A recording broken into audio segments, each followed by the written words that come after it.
Bonjour tout le monde, bienvenue à cette autre édition du podcast Conseil de vie de Fantasy avec la licorne et Simon. Et derrière la licorne se cache Danny. Comment ça va, Danny? Salut, ça va? Ça va bien, toi? Ah, ouais. Quelle Jusqu'à semaine temps que de je commence à merde, écouter hein? le baseball. Là.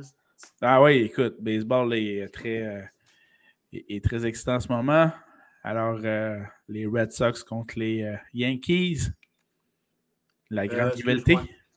Hein? Oh, c'est combien le score? 3-0 Boston. Oh, ton équipe à toi, c'est pas les Yankees? C'est ça. OK. Juste pour tourner le fer dans le plaie, juste solide. Ouais. Écoute, Alors, parlant de baseball, j'ai quand même gagné mon fantasy de baseball cette année, encore une fois. il est partout. Fantasy, de football, de hockey aussi, je crois. Oui, ça, c'est le repêchage qui est cette semaine. Et là, tu as gagné celui de baseball. Félicitations. Merci beaucoup. Contre des gens de Cincinnati que je ne connais point. Oh, peut-être des fervents de Pete Rose avec les Reds. Peut-être. Ne sait-on jamais. Oui. Eh bien, félicitations. Écoute, je te souhaiterais pas la même chose au football parce qu'on s'affronte dans nos pots, mais je te souhaite bonne chance quand même. Merci beaucoup. Alors, dans cette autre édition du podcast Conseil de vie de Fantasy, on va pouvoir vous parler de Fantasy Football. Fantasy Football, on va vous parler notamment, non pas des studs, des gros joueurs élites qu'il faut tout le temps habiller dans nos alignements, même si on doute quelquefois. Mais on va donc vous parler des autres joueurs qui sont à surveiller. Et je vous rappelle évidemment que cette semaine, c'est particulièrement, en fait, c'est particulièrement une pratique pour Danny. On sait que si vous suivez la série District 31, on a perdu un personnage important. Notre poupou national nous a quittés. Mais on sait très bien que la productrice Fabienne avait contacté Danny suite aux premières éditions du podcast et il y aurait possibilité que Danny puisse s'embarquer, mais je pense que l'horaire exigeant d'enregistrement des podcasts ne convient pas à Fabienne là-dessus. Ouais, mais écoute, moi, si j'embarque dans le District 31, je débarque Gildor. C'est un hostie de croche. Mais tout un acteur. Attends, je vais dire des lettres. SS, DPCP, SD.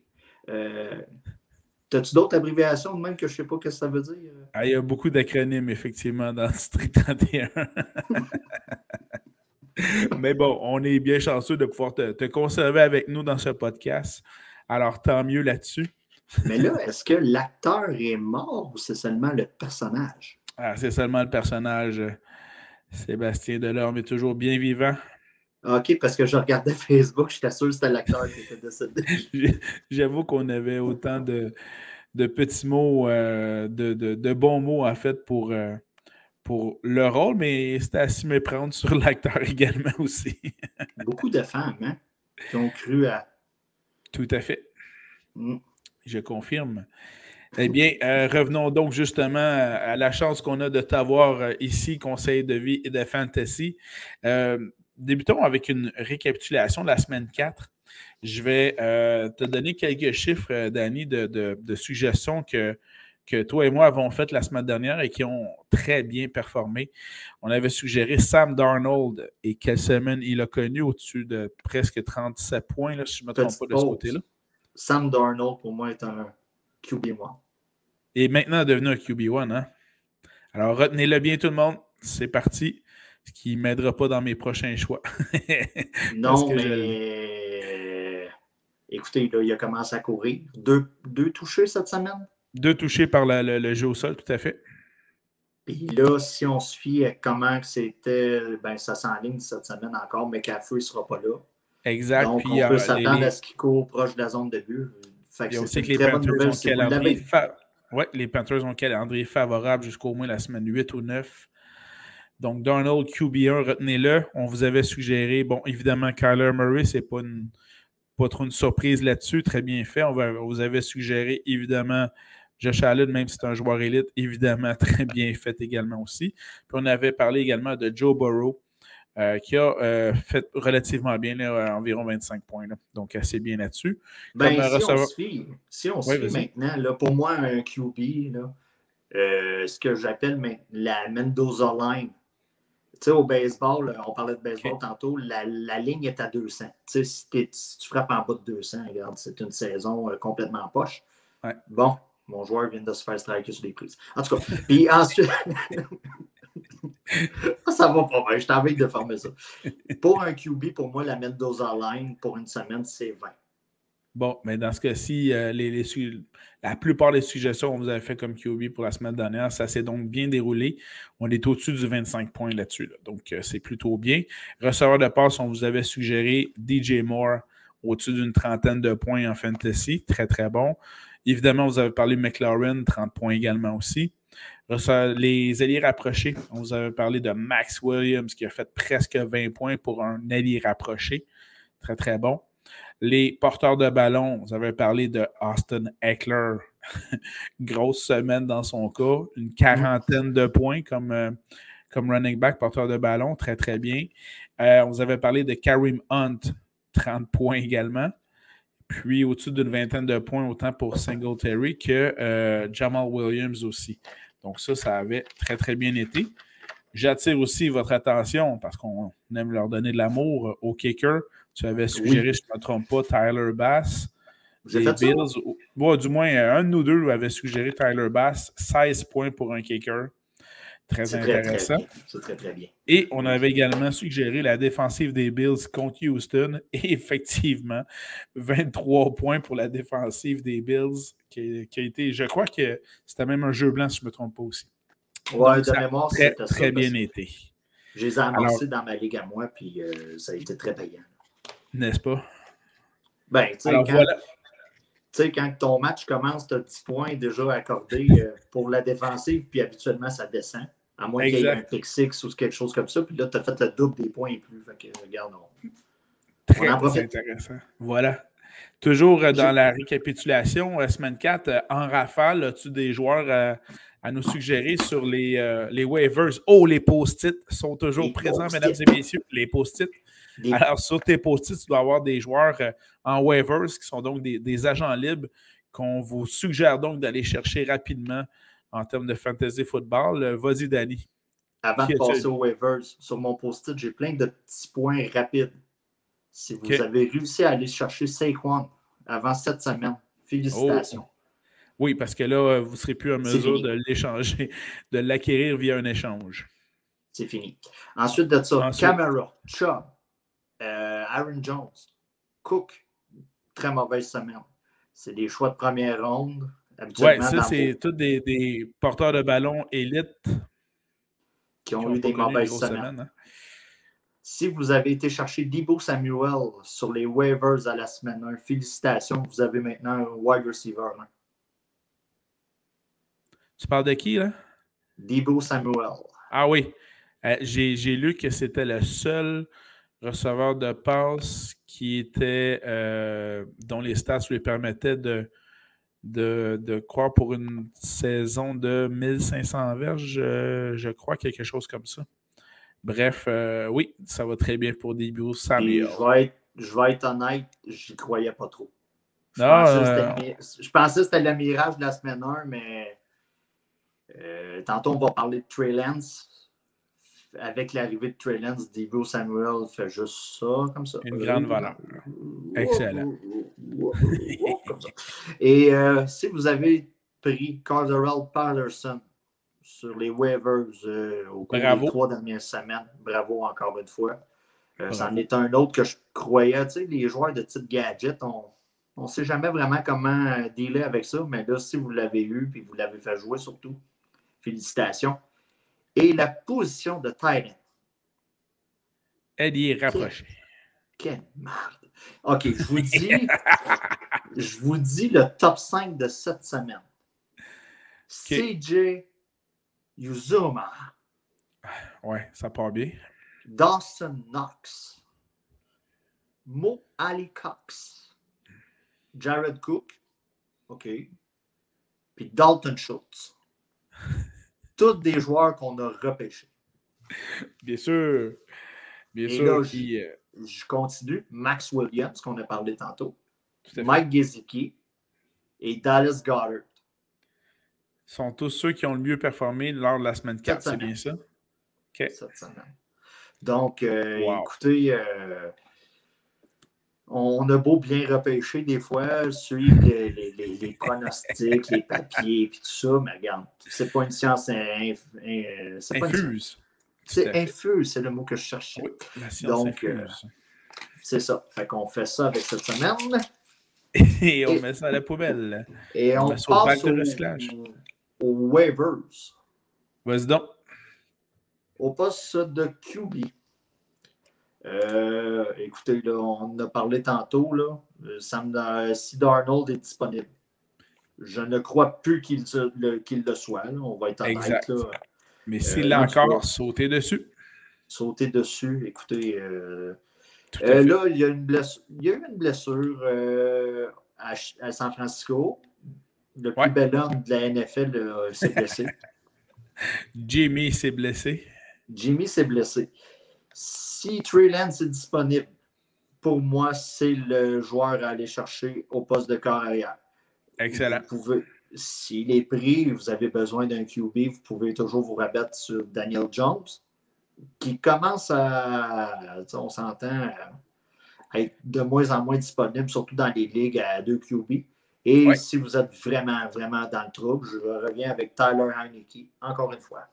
Super. Poste de porteur de ballon sur les waivers, qu'est-ce que tu aurais à nous suggérer là-dessus? Écoutez, avec la blessure là, à Chicago, et voilà. Damien Williams. Et là, je veux porter votre attention à Damien Williams. Allez pas chercher Darrell Williams. Damien Williams. C'est des erreurs qui se sont déjà faites. Tout à fait. On a entendu parler là, aussi là, cette semaine là, avec Joe Mixon. Un problème de Joe Mixon, dans le fond, qui est un problème de santé à chaque année. Il n'est pas capable d'éviter l'infirmerie. Donc, Samaje Perine va avoir une valeur de RB2, là, de running back numéro 2, si Joe Mixon vient qu'à pas jouer cette semaine. Exact. Super.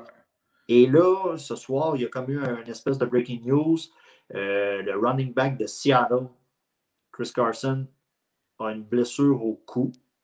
Oh. On ne sait pas s'il va jouer. Donc, j'aimerais porter votre attention à Alex Collins. Je prends note. Tu prends note, hein, parce que c'est intéressant. Je n'ai pas été le chercher dans mon autre ligue. Et il va falloir suivre l'état de santé de Chris Carson à ce niveau-là. C'est un breaking news de ce soir, mardi. Et excellent. C'est toujours 3-0 Boston. Donc, suivez le fil d'actualité par rapport à Chris Carson. Excellent. Parce qu'on pourrait éviter la surprise du dimanche matin. Oui, tout à fait. Puis alors qu'il est déjà parti d'ailleurs, surtout si on le mentionne le mardi. As-tu d'autres joueurs sur les waivers? Wide receiver, OK. Receveur de passe, allons-y. Curtis Samuel qui revient au jeu avec Washington. Ça peut être une option intéressante. Ouais. Hunter Renfrow avec Las Vegas. Oui. Jamison Crowder qui est un magnète à ballon. Vous pouvez aller le chercher. Et à Baltimore, si vous ne l'avez pas repêché, mis sur le IR et tout ça, Rashad Bateman, qui peut être une option intéressante. Là. Malgré qu'Hollywood Brown semble vouloir se réveiller un peu, mais voilà, ça fait rajoute une option. On rajoute une option, fait que ça peut être intéressant. Excellent. Et là, j'en parle pas. Josh Gordon. On n'en parle pas tout de suite. J'en ai pas parlé. OK, parfait. De toute façon, il y a encore quelques jours pour se faire suspendre pour la 12e fois de sa carrière. J'ai pas parlé de Josh Gordon. OK, parfait. Okay. Et on n'en parlera pas. C'est bon. Parce que c'est sûr et certain qu'il y a quelqu'un qui va se garocher dessus. Ça, c'est sûr. Dans votre pool, c'est sûr qu'il y a quelqu'un qui va se garocher dessus. Donc, je ne parle pas de Josh Gordon. Il faut dire que là, en plus, il a signé dans un bel environnement. Il s'en va rejoindre des bons joueurs. Alors... C'est incroyable comment ce gars-là, il a 1000 vies. Il a 1000 vies. Incroyable. Puis, tu sais, il n'a pas juste signé avec les Texans ou les Jaguars ou les Jets. Là. Il a signé avec les Chiefs, là, si je ne me trompe pas. Donc, il tombe vraiment dans le meilleur environnement possible. Il ne sera jamais en double couverture parce que ça va être toujours Tyreek Hill ou Travis Kelce. Il y a Mahomes qui lance le ballon. La ligne offensive est revampée. Le jeu au sol s'en vient bien depuis 2 matchs. Ça commence à être intéressant. Là. On s'entend que le gars, il est capable d'attraper un ballon. Là. Puis de faire des bons tracés de course. Il est capable d'attraper un ballon. Tout à fait. Le ballon va arriver dans le numéro. Pas mal, oui. En fin de semaine, j'étais chercher ma fille à la gym. Là, puis il y avait une petite gang de flag football. Là. Puis, tu sais, là, c'est le fun, là, les filles font du sport et tout ça, là, mais les ballons étaient des numéros puis ça ne s'attrapait pas. Là. Oh, OK. Ouais. Okay. On les salue. Mais non, c'est ça. J'ai rarement vu des filles, moi, qui pouvaient attraper aussi bien que ma soeur au flag football, par exemple. Ah ouais? Bon, elle n'avançait pas après avoir attrapé le ballon, mais elle l'attrapait tout le temps, par exemple. Ah, OK. Au poste de tight end, on va... Dawson Knox, s'il est disponible, écoutez, vous avez présentement une valeur top 10 avec. En fin de semaine, j'ai ajouté Hunter Henry. Si vous aviez un problème au niveau des tight ends, il y a quand même eu un touché, quelques passes de... Puis Jonnu Smith, ça ne va pas comme on pensait que ça allait aller. Donc, Hunter Henry peut être une bonne option, surtout avec la semaine là, des Pats cette semaine. Là. C'est pas mal mes choix là, pour cette semaine. Là. Rapidement. Excellent. Oui. Sur les waivers, super. Portez attention à Max Williams s'il est disponible. Allez le chercher. Allez le chercher si vous avez besoin. Commencez pas à vous mettre 2 spares au poste de tight end. Ça vaut pas la peine. Non, c'est ça. Allez chercher Williams à la place à Chicago. Voilà. Qui va vous servir pour minimum 1 mois. 5 semaines. Voilà. Alors, allons-y, Danny, avec les joueurs à surveiller lors de la semaine 5. Oui.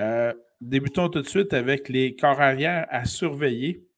Je vais me permettre d'y aller. Je vais commencer. Bon, oui. Je vais, en premier lieu, je vais vous suggérer Daniel Jones des Giants.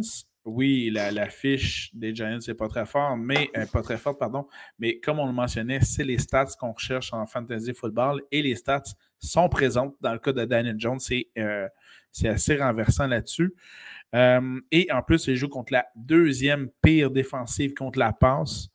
Donc, un match-up contre les Cowboys de Dallas. Donc, très intéressant. Daniel Jones. Je vais rester dans les Jones, c'est mathématique de ce soir, avec Mac Jones qui affronte donc des Pats, qui affrontent Houston. 3-1.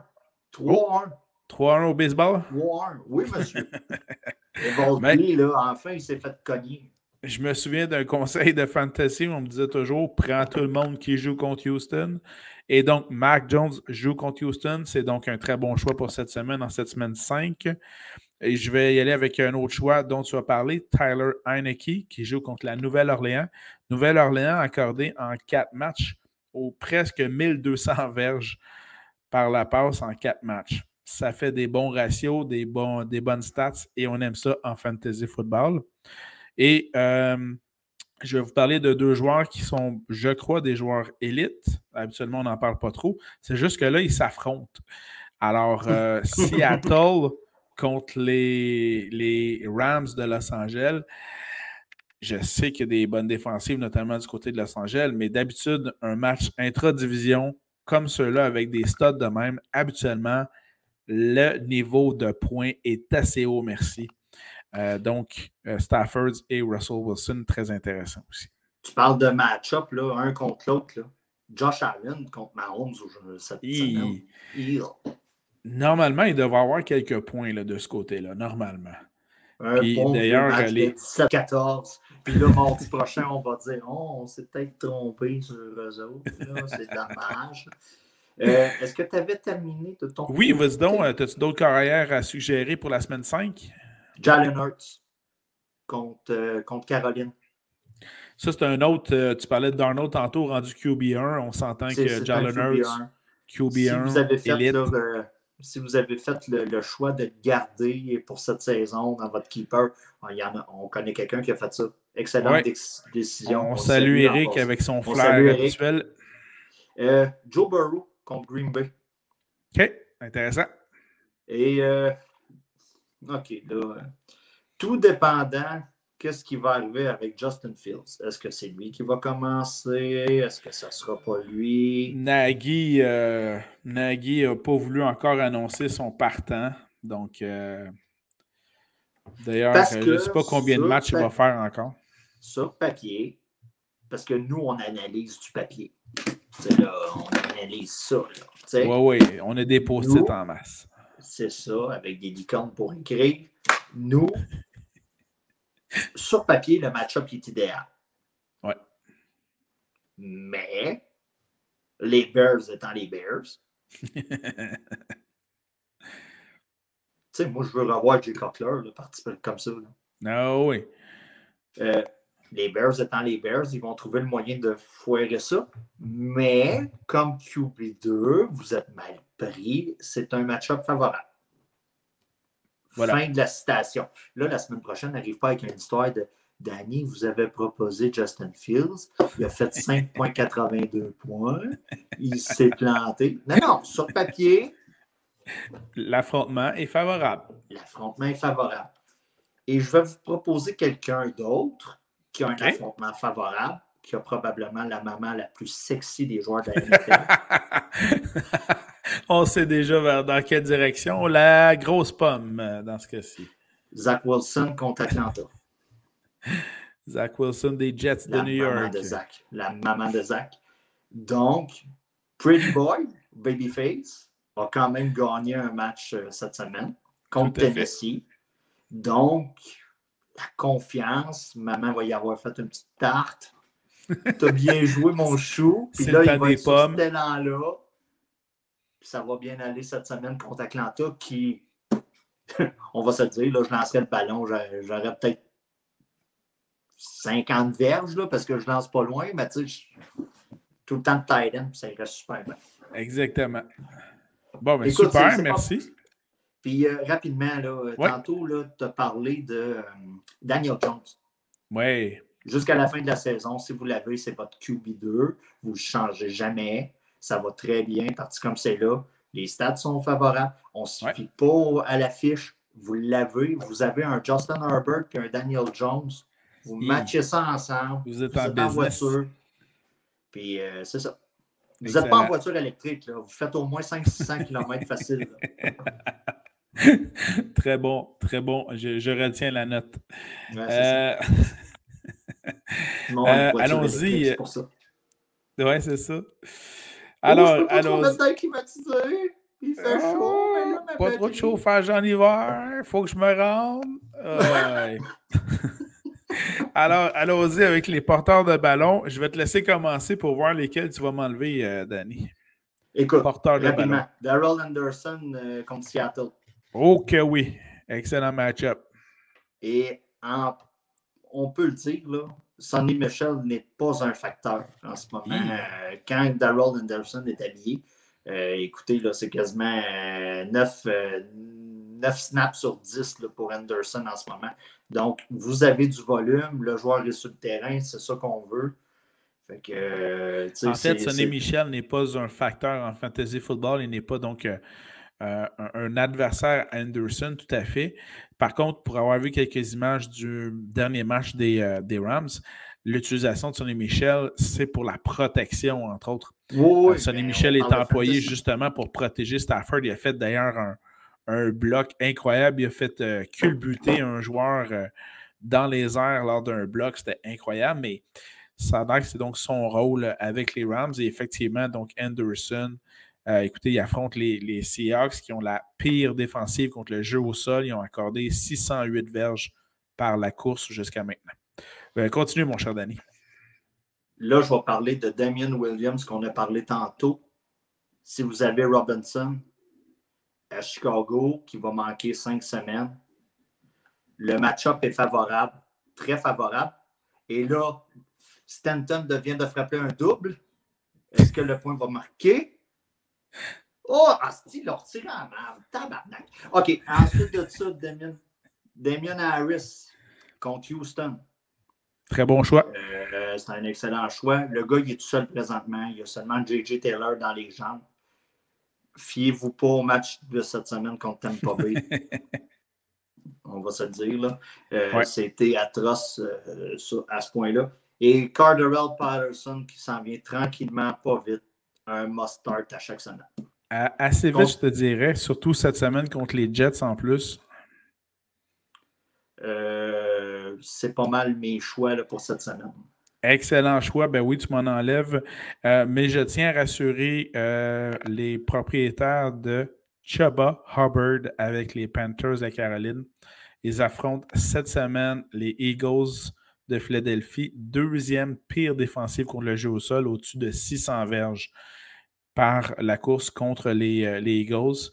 Je sais que ce n'était pas un très bon match la semaine dernière, mais c'est le moment pour Hubbard de bien rebondir, surtout que McCaffrey, on parle d'un retour d'ici 2-3 semaines environ. Alors, c'est une des dernières chances que vous avez de faire jouer Hubbard avec confiance pour avoir des points. Parlant de faire jouer avec confiance, on a quand même tout un duel. Les Browns affrontent la 4e pire défensive contre le jeu au sol, les Chargers de Los Angeles. Oui, Chubb devrait connaître de bonnes stats, mais mon choix à ce niveau-là, c'est Kareem Hunt qui attrape beaucoup et qui compte des touchés également aussi. Je vais poursuivre. Tu as parlé tantôt de Montgomery. Donc, David Montgomery des Bears va être blessé jusqu'à la fin du mois d'octobre. Robinson encore. C'est-tu moi qui l'ai dit? Montgomery, pardon. Non, moi, j'ai dit Robinson tantôt. Oui? Oui, encore. Puis je t'ai pas repris? Ben non, je suis sûr que tu étais correct. Ben, donc, David... la production de Robinson... Donc, David Montgomery avec les Bears est blessé jusqu'à la fin. Trop de noms, trop de sport. Blessé jusqu'à la fin du mois d'octobre. Donc, Damien Williams est un starter pour moi cette semaine. Si vous l'avez, allez le chercher. Là, j'ai un dilemme. C'est le petit monstre à 2 têtes parce qu'on ne sait jamais lequel prendre. Mais l'affrontement est toujours plus qu'intéressant. Devin Singletary, Zach Moss avec les Bills de Buffalo. Ils affrontent Casey, donc on l'a dit, les Chiefs de Kansas City. 3e pire défensive contre le jeu au sol. De ce temps-ci, je trouve que Moss a un peu plus l'avantage sur Singletary, mais j'aurais tendance à y aller avec les deux là, de ce côté-là. Je tiens juste à vous dire également que vous avez pu faire les choix entre Zeke et Pollard, habillez-les tous les deux. C'est la façon que les Cowboys vont gagner, sans les faisant jouer tous les deux. Donc, vraiment, Pollard a un beau rôle. Tu as déjà parlé de Perrine, donc celui qui va remplacer Mixon avec les Bengals. Et je vous parle d'un dernier choix en termes de porteur de ballon. Je l'aime beaucoup. Je n'ai pas encore été chercher. Mais Kenneth Gainwell, c'est le 2e porteur de ballon avec les Eagles. Je ne sais pas ce qui se passe avec Miles Sanders. Miles Sanders a beaucoup plus de portée, a beaucoup plus de temps de jeu. Mais Gainwell, il faut croire qu'il gagne bien ses verges parce qu'il a donc de beaux pointages. Il attrape aussi. Et là, les Eagles donc affrontent les Panthers qui accordent au-dessus de 300. Ils ont accordé depuis le début de la saison au-dessus de 380 verges par la course. Donc, surveillez bien Kenneth Gainwell. Puisque tu en parles, je veux juste rajouter des petites notes sur ce que tu as dit.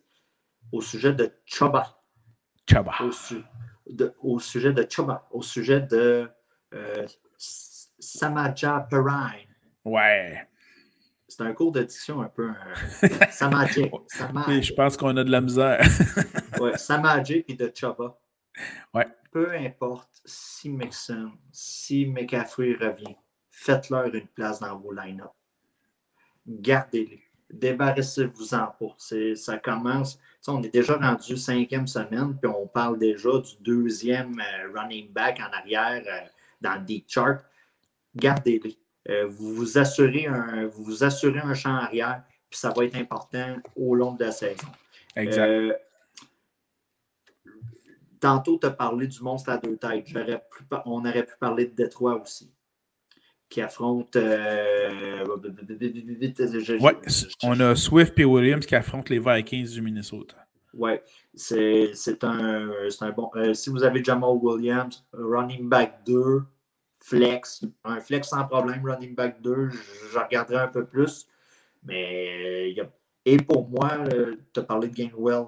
Pour moi, Philadelphie est maintenant un comité. Oui, c'est clair. Là où on avait l'année passée seulement Miles Sanders qui ressortait du groupe, là, on a vraiment Sanders et Gainwell de la part des Eagles.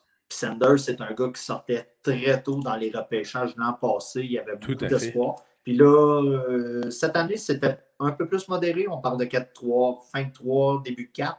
Mais écoutez, si vous avez investi votre capital de repêchage sur ce gars-là, c'est une perte en ce moment, là, parce que Gainwell a des meilleurs stats que lui, puis il est plus explosif sur le terrain. Là. Ça n'a même plus que rapport au fantasy. C'est la vraie vie. Là. Tout à fait. Puis je vais juste conclure, si tu permets, au niveau des porteurs de ballon. Tu amènes le sujet justement des deuxièmes running backs de chaque équipe, donc les fameux handcuffs, donc les joueurs à aller chercher pour protéger votre investissement avec le premier. Il y en a un dont on n'a pas encore parlé, mais comme tu l'as évoqué, la saison est longue, on est encore au début de la saison, il va y avoir des blessures. Ne dormez pas sur M. Dillon à Green Bay qui seconde Aaron Jones. Oh non. D'ailleurs, les cuisses de Dillon sont vous ne pouvez pas sont durs à manquer. Là, ce gars-là est un tigre en cage. Voilà. Oh, j'y vais avec des métaphores. C'est un tigre en cage qui n'attend que la cage s'ouvre pour sortir et galoper sur le terrain. C'est excellent. Et les joueurs vont se tasser parce que tu te tasses quand c'est un tigre qui arrive. Oui, à la manière de Derrick Henry, c'est une comparaison que je ferai entre les deux. Là. Évidemment, pas au même niveau encore, mais en termes de gabarit, c'est quelque chose qui est... Évidemment, il n'y a rien qui arrive au niveau de Derrick Henry, mais les cuisses et la stature de Dillon, c'est un de ceux qui peut le plus s'approcher de Derrick Henry là-dessus. Conseil de vie. Si un tigre court vers toi, tasse-toi. Excellent conseil de vie. Excellent conseil de vie. J'adore ça. Maintenant, pour les wide receivers. Oui, vas-y. Ou j'y vais, écoutez, comme tu veux. Si vous avez Adams, Diggs, Cup, match-up favorable. Ouais. Très favorable. Même. Si vous avez Godwin contre Miami, ou même Evans, c'est des match-ups qui sont favorables. Tyler Lockett contre les Rams. Ouais, c'est un match-up favorable. Hollywood Brown, Marcus Brown contre Indianapolis. Quel attrapé en semaine 4, Hollywood Brown. Vraiment, avec cette attrapé-là, il commence à faire sa marque comme receveur numéro 1 de l'équipe. Le gars revient. Il revient tranquillement, pas vite. C'est un match-up favorable. Si vous avez Antonio Brown, vous pouvez le mettre au poste de flex. Wide receiver 1, wide receiver 2, vous êtes faible. Mais si vous pouvez le mettre au poste de flex, c'est un avantage. Et là, je comprends que la saison ne va pas si bien que ça. On avait plus d'espoir pour lui et tout ça. Là, je vais parler de Robert Woods. Ouais. Le match-up, sur papier, il est intéressant contre Seattle. Et en plus, le coach McVay a clairement dit qu'ils veulent mettre le ballon plus souvent dans les mains de Robert Woods aussi. Est-ce que ça va vraiment se faire? Ça reste à voir. Mais l'affrontement est favorable. L'affrontement est favorable. De ton côté? De mon côté, l'affrontement Giants contre les Cowboys étant toujours favorable, je vais donc y aller avec Galladay dans ce cas-ci. Je vais également surveiller encore une fois du côté de l'infirmerie, du côté de Tennessee, puisque si Julio et A.J. Brown sont encore blessés, dans ce cas-ci, l'affrontement, c'est contre les Jaguars de Jacksonville, troisième pire défensive contre le jeu aérien. Alors, surveillez beaucoup Josh Reynolds, qui va donc avoir beaucoup de passes si Julio et A.J. Brown sont encore blessés. Mais même s'ils ne sont pas blessés, Josh Reynolds devrait quand même avoir des passes. Tu as parlé de Renfro avec les Raiders, un excellent choix contre Chicago. J'ai été surpris par la production en termes de fantasy football de Cephus et Raymond, deux des receveurs de passe de Jared Goff avec les Lions. Oui, c'est les Lions, je sais. Ils ont trouvé le moyen de se faire intercepter un snap offensif. Je sais, c'était pas très gracieux, mais la production est là en termes de fantasy football. Si tu me permets, c'est sûr que c'est pas sexy de prendre un gars des Lions. Non. OK? Mais moi, je compare ça à un 5$ qui traîne à terre. C'est pas nécessaire. Non, mais c'est vrai. C'est du volume. Il y a du volume dans ces équipes-là. C'est des équipes qui jouent au football. Il y a des passes qui se font. Il y a des attrapés qui se font. Il y a des touchés qui se font. C'est des 5$ qui traînent par terre. C'est pas sexy de prendre un Jamison Crowder avec les Jets. Mais si le gars a 7 attrapés pour 85 verges, vous venez de vous faire 15 points. Puis je n'ai pas parlé de toucher encore. Tu sais, je voyais un peu le dédain dans ta voix, là, mais c'est des 5$ à terre. Parfait. C'est sûr, c'est pas un brun, puis c'est pas un 20, mais un 5$ à terre. Tu le ramasses pareil. Tu as des croquettes au McDo. Hey! J'avoue que tu viens de m'avoir là. Et dernière suggestion, receveur de passe. Pour y aller avec la maman de Zach, Corey Davis, le jeu qu'ils ont fait quand Zach Wilson a fait une dérobade à sa droite, qui a indiqué avec sa main gauche à son receveur qui était Corey Davis, va-t'en dans le fond, va-t'en dans le fond. Ils se sont bien compris, il est allé dans le fond. La passe était parfaite, malgré la surveillance de 2 joueurs défensifs sur Corey Davis pour le toucher. Là, on commence à voir la connexion. Donc, j'ai hâte de voir ce que ça va donner cette semaine contre Atlanta, qui n'a toujours pas une très bonne défensive là-dessus. Conseil Dynasty, on a tendance à être overhype sur les recrues au poste de QB. Oui, c'est vrai. On n'a pas tous des Patrick Mahomes qui arrivent à chaque année, des Herbert, qu'on parle des dernières années. Exact. Des fois, il faut donner un 3 ans, un 2 ans, un 3 ans. Et soyez patient avec vos QB parce qu'un jour, vous pourriez tomber avec un Josh Allen. Puis regardez, justement, c'est la 3e année de Sam Darnold et c'est la bonne année cette année. Là. Ouais, mais donc, c'est la première année qui est plus avec les Jets. C'est comme être une recrue. Mais bon. Voilà. Écoute, à nouveau. Il est donné. Je te laisse démarrer les alliés rapprochés à surveiller pour la semaine 5. Quoi? C'est une petite poubelle en feu. Les Titans, là, c'est une poubelle en feu. OK. Là, j'ai parlé de Dawson Knox. Ouais. C'est un nom qu'on va mentionner de plus en plus d'ici la fin de l'année. Ben, moi, je pense que dans l'affrontement contre les Chiefs, c'est absolument surveillé là, parce que justement, la défensive des Chiefs va s'attarder sur Diggs, va s'attarder sur Beasley. Ça devrait libérer Knox, entre autres, dans les zones intermédiaires. Contre Tampa Bay. Ah, Colin, tu me l'as enlevé, celle-là. Avec. Dalton Schultz. Colin, va pas bien. Giants. Et là, je l'ai dit-tu, un des Titans des Pats. Ouais, c'est ça le problème. C'est un des Titans des Pats. Ben écoute, tu m'as enlevé à peu près tous les mots de la bouche en termes des alliés rapprochés à surveiller. Je vais ajouter que du côté des Cowboys, les 2 alliés rapprochés sont à surveiller. Donc, autant Schultz que Jarwin qui a commencé à recevoir du ballon aussi. D'ailleurs, on sait très bien, là, C.D. Lamb, ça ne va pas très bien, Amari Cooper non plus, entre autres parce que, justement, on court beaucoup plus avec le ballon et on lance beaucoup plus à nos 2 alliés rapprochés là-dessus. Mais sinon, j'abonde dans le même sens que toi. Gesicki, meilleur affrontement cette semaine parce que Tampa Bay est la pire défensive contre le jeu aérien. Et Knox dans ce grand duel contre entre les Bills et les Chiefs. Super. Présentement, ouais. C.D. Lamb est un buy low en Dynasty. Mais hein? Pendant que ça fait 4-1 pour Boston. Vous pouvez l'acheter à rabais, c'est ça que ça veut dire. C'est ça, on l'achète à rabais. Et c'est ça, là, mais la position de Titan cette année est vraiment dure à gager. Même Darren Waller, qu'on voyait top 3, ça fait 2-3 mauvaises semaines. La première semaine, ça allait super bien, mais là... Même chose pour Hawkinson. Derek Carr s'est improvisé corps arrière. Là.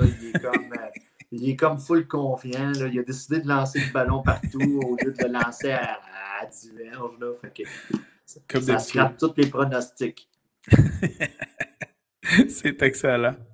Est-ce que tu avais d'autres amour au kicker? Allez, voilà, donnons de l'amour à nos charmants botteurs. T'en as-tu à nous suggérer pour la semaine 5? Juste avant, tight end. Un long shot. OK. Cameron Brate avec Tampa Bay. Si Gronk ne joue pas encore. Mais là, le gars, il a des côtes fêlées, le poumon parfait. Écoute, 4 côtes fêlées, un poumon de perforé. Bon, Gronk, c'est Gronk, là, tout est possible, mais ça m'étonnerait quand même qu'il puisse jouer cette semaine lors de la semaine 5. Donc, effectivement, Cameron Brate est à surveiller, non pas O.J. Howard, qui est pourtant en avant de lui sur le depth chart, sur la liste des joueurs à leur position. C'est Howard qui est premier, mais effectivement, surveiller plus Brate, qui est beaucoup plus visé et utilisé par Brady dans ce cas-ci. Rapidement pour les kickers. Carlson de Las Vegas contre Chicago. Ouais. Joseph de Minnesota contre Détroit. Young Hoku contre New Jersey. Ben, New York, là. On se comprend contre les Jets. On se comprend. Et McManus de Denver contre Pittsburgh. Excellent. Ce sont tes suggestions.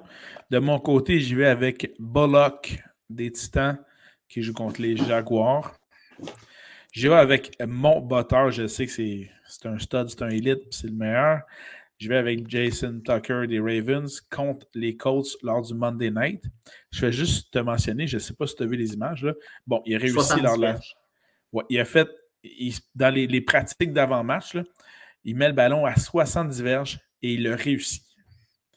Alors, on va attendre cette saison, là, mais il va déjà améliorer son propre record de 66 verges cette saison. Là. Donc, ça va être intéressant. Et Matt Prater des Cardinals contre les 49ers. Un autre match intra-division où je prévois beaucoup de points entre ces deux équipes-là. Ça va se battre pour le sommet de la division. Puis à ce niveau-là, Prater devrait donc avoir pas mal de points là-dessus. On donne de l'amour aux défensives. Mm-hmm. Alors, je te laisse aller, défensive. Qu'est-ce que tu as à nous suggérer pour la semaine 5? Rapidement. Las Vegas contre Chicago. Tu privilégies quelle défensive dans ce cas-ci? Je privilégie Las Vegas par rapport à ce que Chicago fait depuis le début de la saison. Surtout en termes de rendement de jeu aérien, là, on s'entend. C'est ça. C'est pas... tu sais, Chicago, ils ont gagné la dernière game. C'était Détroit. Puis c'était le jeu au sol qui les a aidés. Là. C'est le jeu au sol. C'était 200 verges avec 2 touchés au sol. Là. Tu sais, c'est pas beau, Chicago. Il y avait beaucoup d'espoir là-bas. Allen Robinson sont en train de scraper sa 5e année. Il va probablement partir parce que le gars, il voit que il va signer à quelque part d'autre. Puis ça va être. Ça va faire augmenter sa valeur fantasy. Les Packers contre Cincinnati. OK. Le match-up est favorable. C'est sûr que Burrow va mieux depuis le début de la saison, mais ça peut être quand même intéressant vu que Mixon n'est pas là. Okay. Ça va enlever un arme là, du côté de Cincinnati. Et rapidement, c'est pas mal qu'est-ce que... si je vous dis les Pats contre Houston, voilà. C'est rendu semaine 5, là, c'est supposé d'être une évidence. Les Tampa Bay contre Miami. Là, tout à fait. C'est une autre évidence pour moi. Là. C'est pour ça que j'en ai parlé, mais pas tant que ça. Ouais. Rapidement, c'est ça. Baltimore contre Indianapolis. Bon, mais tu viens de nommer mes 3 choix, c'est excellent. Bullseye. Effectivement, l'attaque des Dolphins, là, Tua est encore blessé, c'était Jacoby Brissett, c'était pas mieux l'un ou l'autre. Bref, l'attaque de Miami est en grosse panne, donc la défensive des Bucs devrait en profiter. toute équipe qui joue contre Houston a bien défensive, donc les Pats, comme tu l'as dit. Oh, et ouais. l'attaque des Colts, écoute, ils ont à date, c'est 945 verges d'attaque aérienne pour les Colts en 4 matchs. Ça ne fait pas une grosse moyenne. Là. Fait que la défensive des Ravens habillée là avec confiance lors du Monday Night, surtout qu'ils jouent à domicile. Donc, tout à fait.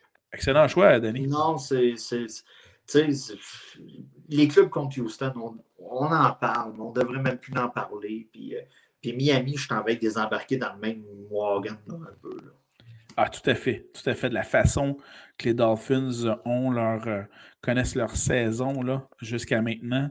Je les entre. Ils font maintenant partie du groupe des Texans de Houston, des Jaguars de Jacksonville, puis il y avait les Jets qui étaient un peu là-dedans aussi. Là. Bref, voilà. Tout à fait. Rapidement, si vous voulez être proactif dans vos poules, puis cibler pour la semaine d'après, ça va être plus important là, dans le temps des séries, là, à partir de semaine 14, là, si vous voulez prévoir vos match-ups. Tout club qui affronte Houston, Miami, je t'en vais d'embarquer Pittsburgh dans le tas. Big Ben, oui. Là, honnêtement, là, ça fait pitié. Détroit, Chicago en ce moment. Nouvelle-Orléans. Oui, c'est vrai. Nouvelle-Orléans. Les Jets. Vous pouvez faire un petit pick-up rapide pour la semaine d'après. Quand les match-ups vont être de plus en plus importants pour les classements, les séries, tout ça. Là. Présentement, jusqu'à nouvel ordre, vous habillez ça, puis il n'y a pas de problème. Ben, tout à fait. Bien d'accord avec toi là-dessus. Un petit conseil de vie en terminant. Comment tu dis ça? Un petit conseil de vie en terminant. Je te laisse aller. Ben, là-dessus, j'aurais tendance à vous suggérer regardez tout de suite la situation de la fin du mois d'octobre. Je ne sais pas si vous avez regardé les dates. Il y a une certaine date, le 31. C'est l'Halloween et ça tombe un dimanche, journée de football. Je dis ça de même, là, mais planifiez donc vos affaires comme du monde tout de suite. Hey, sérieusement, pour ton conseil de vie, on en a parlé, moi, puis la top 1, puis les héritiers. Moi, je suis rendu, je parle de même depuis que j'ai écouté les émissions de la blonde, la top 1, la top 2, la top 3. Fait que là, c'est ça. Avec la top 1, dans le fond, on fait un repas de famille le samedi soir. Ouh! Où est-ce qu'on va se déguiser, là? Oh, ça, c'est brillant, ça. Les enfants vont se déguiser, je sais pas trop, là. Petite course de bonbons, puis tout ça. Fait que tu centralises le samedi soir. Pour le dimanche, y aller mollo. Tu y vas vers 4 heures. Fait que là, tu pognes comme... Tu sais, là, il y a moyen de... Exactement. Mon conseil à ce niveau-là, c'est conserver vos droits acquis sur la partie 13 heures, qui se termine habituellement et de façon générale vers 16 heures. Puis, caler tout de suite la shot en avance. Là. On va pouvoir partir aux environs de 16h30. Vous savez que vous allez manquer les 3-4 games de la fin de l'après-midi, mais ça vous donne l'opportunité ensuite de revenir pour le match de dimanche soir. Donc, je pense que là, il y a quand même un plan stratégique à faire pour le dimanche 31 octobre. Soyez tout de suite à l'affût. C'est dès maintenant qu'il faut commencer à planifier votre dimanche de football versus l'Halloween tout de suite. Moi, je suis un fan de dire à la top 1, tu vois, je fais des efforts familiales aujourd'hui. Et voilà. C'est exactement ça. Il faut leur noter que c'est quand même quelque chose, c'est un effort que tu fais pour passer du temps avec la famille. Donc, comme récompense, tu prends des bonbons, tu écoutes les parties du... Et voilà. Moi, j'ai un conseil de vie. Ah oui? OK. Oui, c'est quand même un sujet sérieux. Ne sois pas Urban Meyer. Je l'attendais pas, celle-là. Non, mais... Bref, faites-toi pas pogner dans un bar avec des photos et des vidéos. C'est un peu ça. Ne sois pas Urban Meyer. Ne te place pas en position de... vulnérabilité. Et voilà. Puis si t'es moindrement connu, là. Ouais. Tu sais, là, mais tout le monde te connaît, là. Tu portes un chandail comme tu portes au travail. Tu sais, si le gars serait arrivé nickel, là, tu sais, je sais pas, habillé différemment. Ah, je l'avais pas reconnu, tu sais. Non, non.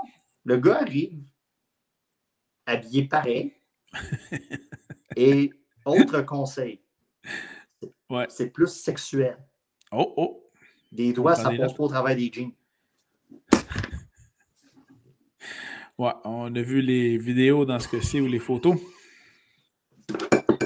Mais on sait très bien qu'il y a une ouverture, mauvais choix de mots, là, mais il y a une ouverture au poste d'entraîneur-chef à l'Université de Southern California, USC. Et les rumeurs vont montrer que c'était presque planifié de la part de Meyer, ce petit tour de passe-passe pour se faire éjecter des Jaguars pour avoir la chance d'aller coacher à USC. Fait que le gars, pour être sûr de pouvoir quitter sa maison, il s'est dit, je vais foutre la merde partout. Non, c'est juste à tous ceux qui ont une double vie. Oui. Pensez à vos affaires. Ben voilà. Excellent conseil de vie. J'aime beaucoup, Danny. Merci beaucoup. Le gars parle comme s'il était connaisseur. Mais non, mais tu sais, ça n'a juste pas de bon sens. Là. Effectivement. Alors, mes hommages à Top 1 ainsi qu'aux héritiers. Oui. T'es une star, je sais pas trop, t'es connu. Puis là, ils me reconnaîtront pas, ils me filmeront pas. Chris, on est en 2021. C'est sûr qu'il y a quelqu'un qui a un sel dans ses poches à quelque part. Tu sais, t'entends des fois, là, mettons, là, on n'est rien qu'au Québec. Là. Des fois, là, tu t'arrives à je sais pas trop où, puis là, hey, la semaine passée, un tel gars était ici, avec sa blonde, là. Ben, c'est des hosties de fraîchiers, pas parlables, bêtes comme ses pieds. Tu sais, là, juste sa réputation. Ouais. Tu sais, on nomme pas de nom, là. Il est juste pas vacciné, puis il a perdu un contrat de char il y a pas longtemps. Mais tu sais, c'est ça. C'est que le monde est petit, puis là, en plus, avec un cellulaire, écoute. Faut faire attention. T'as pas deviné de qui je parlais, là. Ah non, ça me dit rien. Ça me dit rien. Il faut que je fouille dans l'actualité. OK. J'avais peur d'avoir. Non, mais c'est juste quand l'Instagram marchait, là, il était tout souriant. Oui. Puis genre, quand le cellulaire se fermait où il n'y avait plus de batterie, ça s'envoyait quasiment chier. Là. Ben, tu regardes. Ça doit être comme l'émission là, que j'ai pognée l'autre soir là, qui anime là, tous les deux assis sur le divan. Là. Ça devait être ça. Oh, ça devait être beau. Je n'étais pas là, mais j'ai entendu parler. Bon, sur ces excellents conseils de vie, un grand merci, Danny. On se reprend la semaine prochaine. Comment? Ne sois pas urban. Non, ne sois pas urban. Meyer, je ne serai pas. Le dude, en plus, il a pris une photo, un selfie avec. Oui, là-dessus, t'es un peu cave en plus, là, je veux dire. Oui, il court après le trou. Il n'a pas eu besoin de courir beaucoup, je trouve. C'est une bonne manière de dire « je suis sur Réseau Contact ». Et je vais l'être au cours des prochaines semaines. C'est pas mal ça. Il va l'être assez bientôt, je pense. Non, le chèque va rentrer. La madame va faire « Oh, elle avait des jeans, ça n'a pas rentré, c'est correct. » Bon, avant que ça dérape, on se laisse aller. À la semaine prochaine, Danny. Pas déraper, on est tous en contrôle. OK, ça marche. Salut.